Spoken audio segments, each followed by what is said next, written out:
Gilles Deleuze, dans ses livres sur le cinéma, dit que le cinéma d'Alain Resnais, c'est le cinéma cerveau.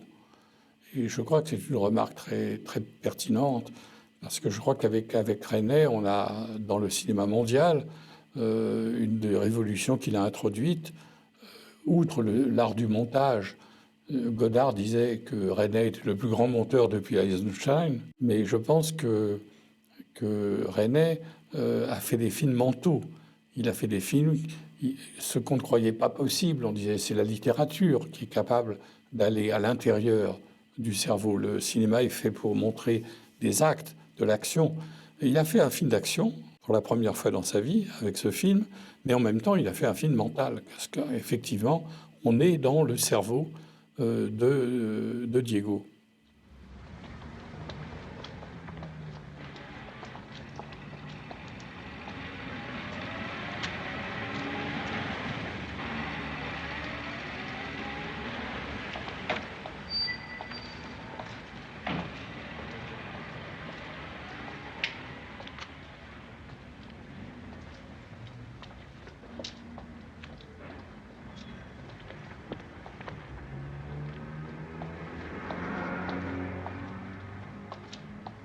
Ma première rencontre avec Alain Resnais, que j'admirais déjà considérablement, c'était pour moi Hiroshima mon amour, que j'ai vu à l'âge de 20 ans, quand il est sorti, était pour moi une révélation extraordinaire. J'avais l'impression d'être devant le Cuirassé Potemkin, devant Citizen Kane, devant une date dans l'histoire du cinéma. La façon de raconter une histoire me paraissait une révolution absolue. Donc j'avais une grande admiration pour Resnais, qui a été suivie par Marion Bad et par Muriel, ou Le Temps d'un retour.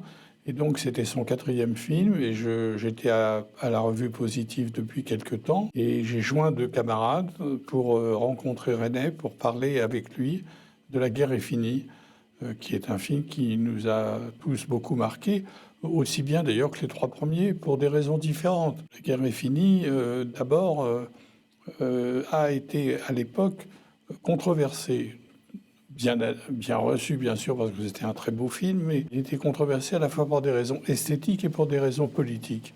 Et ce qui est intéressant, c'est de le revoir aujourd'hui, 50 ans plus tard ou 60 ans plus tard, parce que ces reproches s'effacent. Les partisans d'un cinéma révolutionnaire trouvaient que le film était trop lisible, trop direct, qu'on comprenait beaucoup de choses, et que chez Resnais, il y avait un mystère d'habitude, et qu'il n'y avait pas ce mystère qu'ils avaient apprécié dans les 3 premiers films. Aujourd'hui, quand on voit La guerre est finie, ce qui frappe au contraire, c'est à quel point le film est d'une audace et d'une complexité dès les 10 premières minutes. Je pense qu'un spectateur peut être un peu perturbé même par le film, alors qu'à l'époque, on disait c'est en retrait. Et puis, il était aussi contesté sur le fond, c'est-à-dire sur la politique. Parce qu'à l'époque, le Parti communiste avait une importance considérable dans la vie politique française. 25% des Français votaient communistes, et il donnait une vision de l'appareil communiste, non pas négative, ils n'étaient pas présentés comme des méchants, mais comme des gens qui étaient enfermés dans des certitudes, enfermés en exil, ne connaissant pas vraiment la situation de l'Espagne. Et donc, on trouvait que c'est un film qui était peut-être critique à l'égard de la Révolution. En plus, le titre, La guerre est finie, à mon avis, c'est une antiphrase. Ça ne veut pas dire du tout que la guerre est finie. Le général Franco, en 1939, avait déclaré en espagnol, je ne connais pas l'espagnol, la guerre est finie. Mais dans ce film, c'est la guerre d'Espagne qui est finie, mais ce n'est pas la guerre qui est finie. La guerre contre Franco continue, mais sous une autre forme. Donc, pour toutes ces raisons, ce film nous passionnait. Et donc, on a rencontré Resnais, qui s'est énormément livré. Je l'ai rencontré ensuite beaucoup de fois, et nous avions des rapports très fréquents au téléphone en particulier. Également à France Culture, où j'ai fait plusieurs émissions avec lui. C'est quelqu'un qui parlait très intelligemment, qui était très réservé, qui était toujours très modeste, qui disait « je ne suis pas un auteur, les auteurs ce sont les scénaristes », etc. Bon, personne ne le croyait vraiment, et quand on voit l'ensemble de son œuvre, on se rend compte que c'est un vrai auteur et qu'il y a des thèmes qui se retrouvent de film en film. Mais néanmoins, c'est quelqu'un qui s'exprimait très bien. Prochain train maintenant, c'est Sud Express. C'est ça, à 9h55, Ligue des premiers. 9h55. Alors j'ai le temps de voir Antoine. Tu veux pas que je lui fasse la commission? Et puisque j'ai le temps. Écoute, je préfère qu'on ne voit pas arriver ensemble chez Antoine. Voilà ce qu'on va faire. Je te dépose à la maison et je vais prévenir Antoine. Je lui donne un rendez-vous pour toi à la gare un quart d'heure avant le départ du train.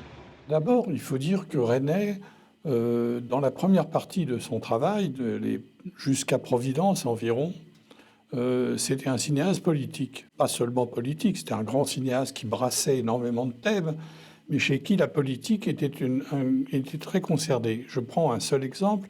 Ses deux premiers courts-métrages, c'était Van Gogh et Gauguin, donc c'était hors de la politique. Mais le troisième, en 1950, c'était Guernica. C'était un texte d'Éluard sur le tableau de Picasso, sur les massacres de Guernica. C'est-à-dire, ça nous ramène à l'Espagne, qu'il va traiter 16 ans plus tard dans La guerre est finie. Ensuite, il y a eu un film, Les statues meurent aussi, qui était interdit par la censure française pendant 20 ans, qui était sur la destruction de l'art africain, de l'art des Noirs, et le mépris et la non-considération de l'art des Noirs. Donc c'était également un film qu'il a fait avec Chris Marker et qui était également très politique. Ensuite, il y a eu Nuit et brouillard, hein, évidemment, sur la Shoah en 1956.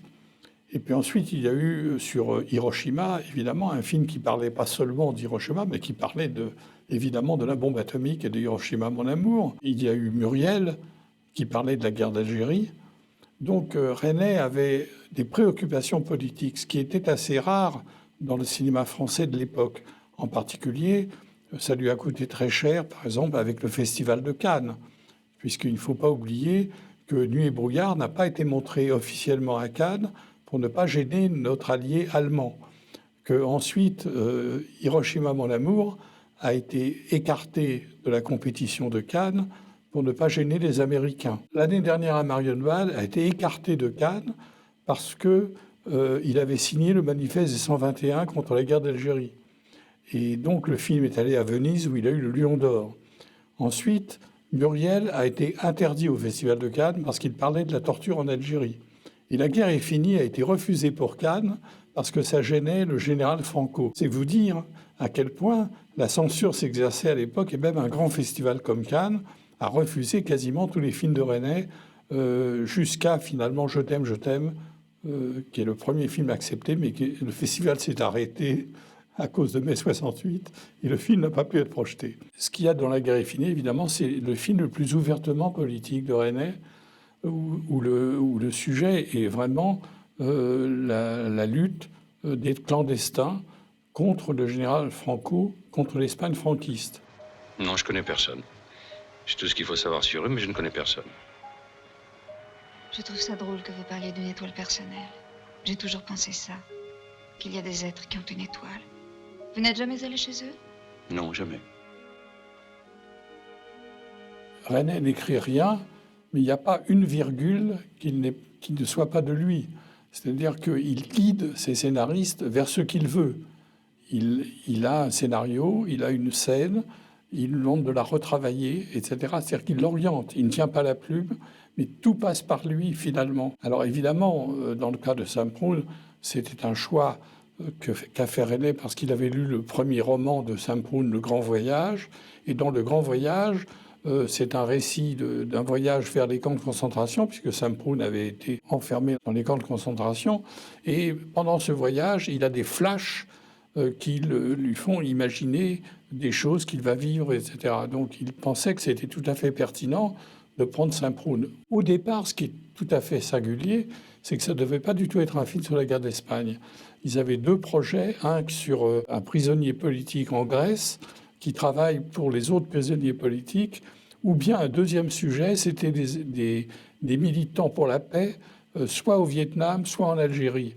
Et finalement, de toute évidence, il ne devait pas passer par là, il devait passer par l'Espagne, puisque Sam Proulx, à 18 ans, était membre du Parti communiste espagnol, et qu'ensuite il a été exclu du Parti communiste espagnol, pas longtemps avant d'ailleurs d'écrire La guerre est finie.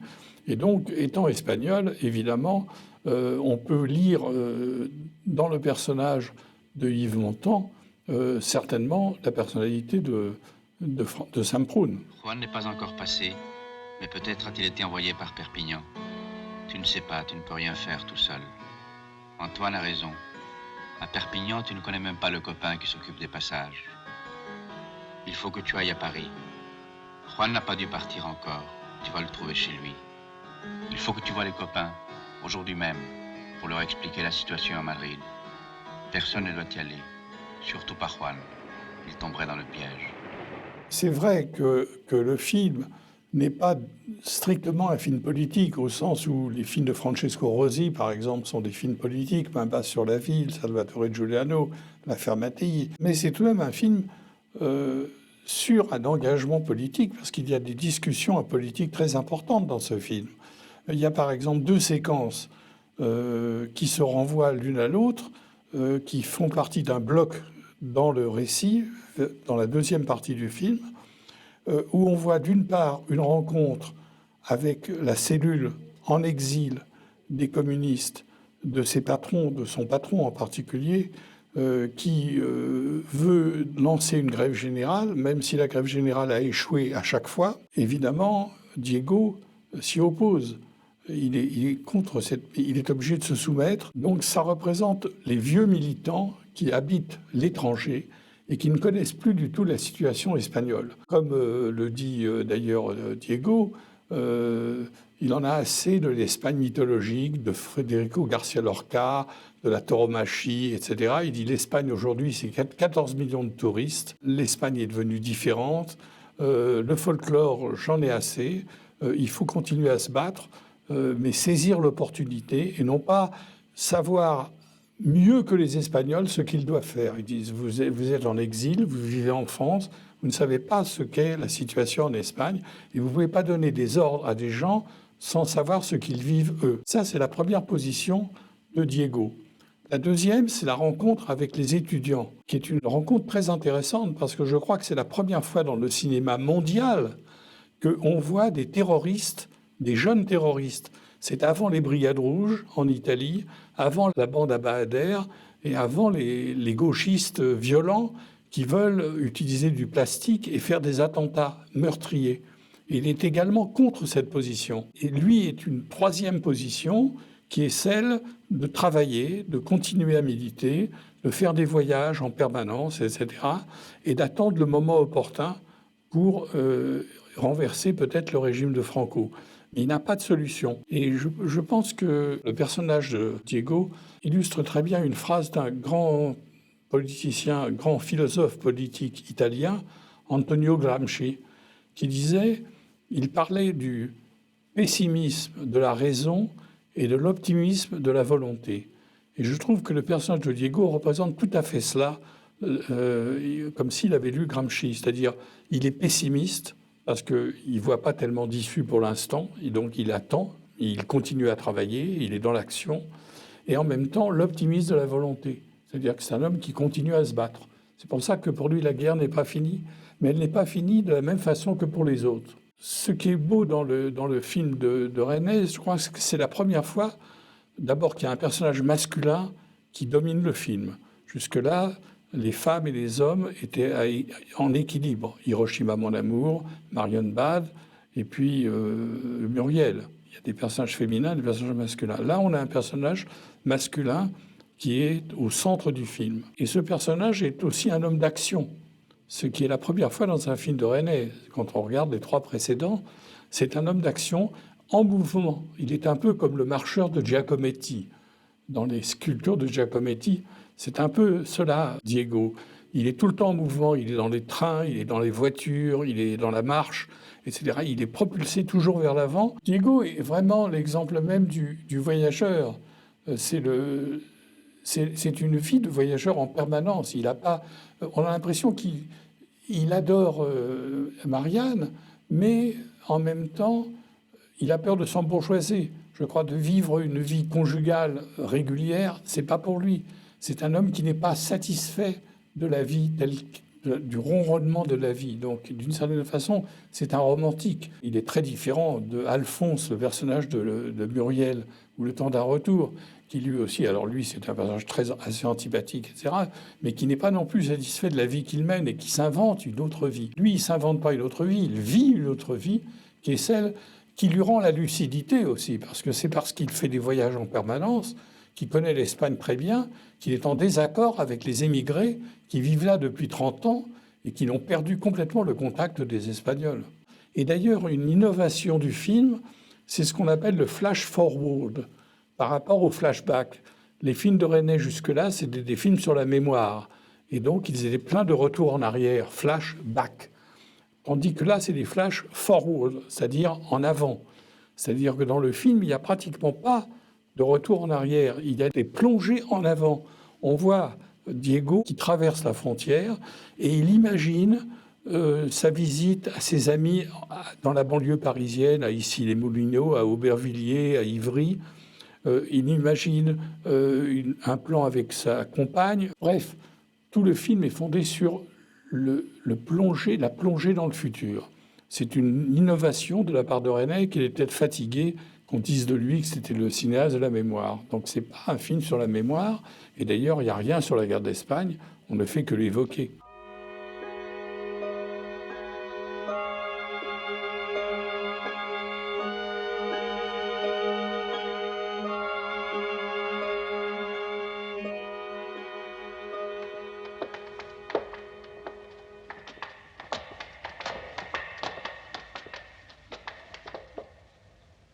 C'est vous? Ça dépend. C'est vous que j'ai eu ce matin au téléphone. Ah oui, oui, je reconnais votre voix. Je vous ai attendu jusqu'à maintenant. L'autre grand thème, c'est pas seulement le travail et le travail politique qu'on a évoqué, mais c'est évidemment le rapport avec les deux femmes. Et je trouve que là aussi, le travail de Resnais est tout à fait original. C'est-à-dire que très souvent, dans les films, la plupart des films, quand on voit un couple qui a 10 ans d'existence, alors je sais bien qu'il revient d'une absence de plusieurs mois, d'accord, mais néanmoins, dans la plupart des films, quand on voit un couple qui a 10 ans d'existence, ils sont au lit, parfois dans des lits jumeaux, ou même dans un grand lit, et puis ils se regardent, ils s'embrassent sur la bouche, et puis ils éteignent les lampes, ils éteignent les lumières. Et là, au contraire, la scène d'amour physique avec Ingrid Thulin est une scène d'une très grande sensualité. Une scène filmée presque comme dans un film de Bergman. On sait que Ingrid Thulin avait été la vedette du Silence de Bergman, des Communiants, de Au seuil de la vie, du visage. Donc c'était une des grandes comédiennes de Berlin. Et cette scène a tout l'érotisme, le contact des peaux, etc., comme si ils découvraient l'amour entre eux, une sorte de scène d'une grande sensualité. Ce qui est déjà provocateur par rapport à l'image habituelle du couple embourgeoisé. Et puis, par contre, la scène de séduction, en général, c'est celle qu'on voit dans les films, c'est-à-dire il y a le coup de foudre, on se rencontre dans un café, on rentre à la maison, on fait l'amour, et en général, c'est justement l'extase de la découverte. Or, Resnais filme exactement l'opposé, c'est-à-dire la scène avec Geneviève Bujold, elle est presque abstraite, c'est-à-dire qu'on voit deux genoux qui s'écartent, c'est tout. On voit un bras, on voit des plans presque abstraits, presque symboliques, du corps de Geneviève Bujold. Geneviève Bujold se déshabille elle-même, alors que Ingrid Thulin est déshabillée par Yves Montand, par Diego. Donc on voit l'opposition entre ces deux séquences. Et d'ailleurs, la séquence avec Geneviève Bujold, ce découpage très abstrait, en plan presque stylisé, elle fait penser à La femme mariée de Godard, comme s'il y avait un clin d'œil fait à Godard, parce que dans La femme mariée, on a un peu ce type de découpage. La femme mariée pouvant être elle-même une réponse à Hiroshima, mon amour.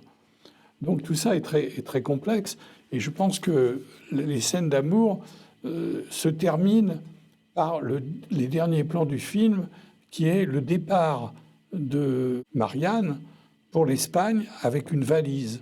Parce que jusque-là, Marianne ne participe pas tellement de la lutte de Diego. D'abord parce que les camarades de Diego ne l'aiment pas. Parce que normalement, l'amour ne fait pas partie de la vie du révolutionnaire. Les compagnons en exil de Diego n'aiment pas tellement Marianne. Et donc, à la fin, c'est la rencontre justement d'une histoire d'amour qui était essentiellement une histoire d'amour avec un engagement politique. C'est-à-dire Marianne prend l'avion avec une valise qu'elle porte pour Diego. Et Diego lui-même, il va en voiture. Donc ils vont se retrouver en Espagne, ensemble, dans une action politique.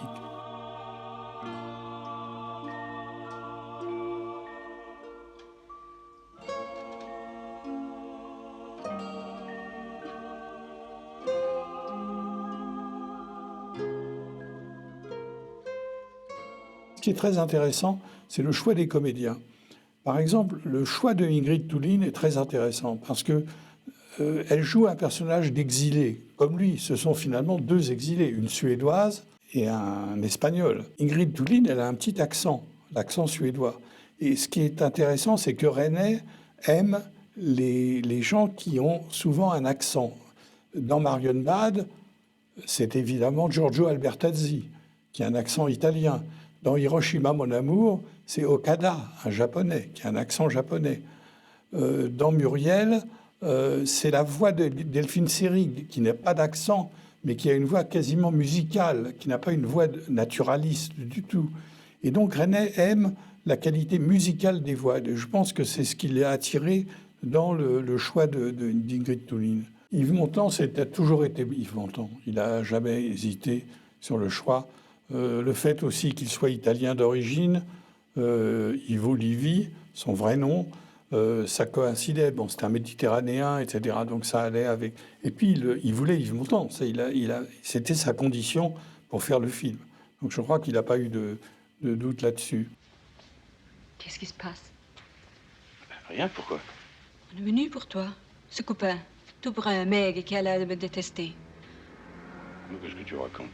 Je ne sais pas, j'en ai l'impression. Ou alors il se méfie de moi. Mais tu es folle. Je le vois bien. Il se méfie de mon travail, de ma façon de m'habiller. Il doit trouver que je ne suis pas une femme comme il faut pour un permanent. Bon, alors qu'est-ce qu'il voulait? Il avait l'air exaspéré. Il est venu 2 fois. Il m'a fait répéter son message. Il doit me prendre pour une conne. Il y a une qualité littéraire dans le texte de Sam Proun qui me fait penser au message qu'on entendait pendant la guerre sur la radio de la France libre, et qui étaient captés comme des messages pour les résistants, qui étaient cryptés. On ne sait pas ce que ça voulait dire. Là, ça a des rapports évidemment avec le sujet, mais je trouve qu'il y a une qualité poétique. Je prends comme exemple la mort a fait entrer le soleil dans ta vie, après la mort de Ramon. Ou bien Andrés était absent au rendez-vous du jardin botanique. Ce sont des phrases très mystérieuses. Andrés était absent au rendez-vous du jardin botanique.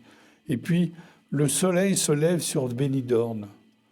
Ce sont des phrases très poétiques qui créent une sorte de mystère et de charme qui se renvoie à des choses, évidemment, puisque la mort de Ramon, on l'a vu, il perd avec Ramon, de même que la menace contre Juan est toujours présente. Il revient à Paris après plusieurs mois d'absence pour dire à Juan qu'il est menacé de mort. Et finalement, quand il arrive à Paris, on lui dit que Juan est déjà parti à Barcelone. Et à la fin, son nouveau voyage pour l'Espagne, c'est pour essayer de retrouver Juan avec Marianne. Et puis, il y a aussi Andrés qui est mort. Donc, il y a une série de morts. Donc, c'est un film aussi qui est marqué par cela. La mort fait entrer du soleil dans ta vie. On t'a dit ça tout à l'heure. Tu as ri et tu aurais dû crier, lui dire de se taire. Car Ramon était mort et c'est l'ombre de Ramon qui est entrée dans ta vie. L'ombre de la mort qui était sur toi depuis le premier jour de ta vie. Je crois que La guerre est finie est un film complet sur le thème du temps, parce qu'il n'y a pas de flashback, mais il y a des évocations du passé. Le présent est très présent, ce qui d'ailleurs m'amène à dire que dans La guerre est finie, la présence de Paris est très forte, comme dans Cléo de 5 à 7 de Agnès Varda, comme dans Le feu follet de Louis Malle. C'est tous des films des années 60 où on filme Paris. Donc je dis, il y a le présent, il y a, on en a déjà parlé, il y a le futur, mais il y a aussi l'imaginaire, c'est-à-dire le fantasme, l'imaginaire, qui a introduit une sorte de côté onirique dans le film, sans que ce soit du tout un film onirique comme Marienbad, évidemment.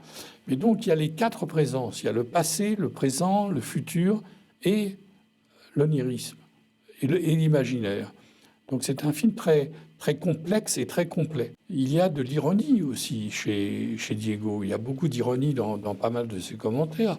Il y a même dans l'appartement de Marianne, il y a une eau forte ou une gravure de Hartung. Mais Hartung en allemand, c'est attention. Hartung. Le nom d'Hartung, ça ne s'écrit pas de la même façon, mais c'est attention. Et attention, c'est tout ce qu'est la vie de Diego. C'est-à-dire qu'à chaque fois que Diego entre dans un café, il regarde les issues de secours, il regarde par où il pourrait partir. Quand il est dans un train, il regarde dans le couloir, parce qu'à chaque moment, il peut être menacé de mort. Donc, attention, il est toujours sur le qui-vive. Je pense que pour Diego, sa vie, c'est en même temps une routine. Il est fatigué. Les héros sont fatigués, c'était le titre d'un autre film. Il est fatigué, il y a une lassitude. Mais néanmoins, encore une fois, c'est l'optimisme de la volonté. C'est-à-dire, malgré tout, il continuera. Il n'est pas question d'abandonner. Donc c'est pour ça que les reproches qui ont été faits au film, d'être un film défaitiste, etc., c'est pas vrai du tout. C'est un film qui ne donne pas de solution. La fin est très ambiguë. La fin, on ne sait pas où ça va mener. Est-ce qu'ils vont être arrêtés tous les deux ? Est-ce que Marianne et lui vont se retrouver à Barcelone et finalement ils vont être piégés ? On ne sait pas. Je m'appelle Sarlat, André Sarlat. Et moi, Chauvin, Gabriel. Chauvin? Merde, c'est un drôle de nom.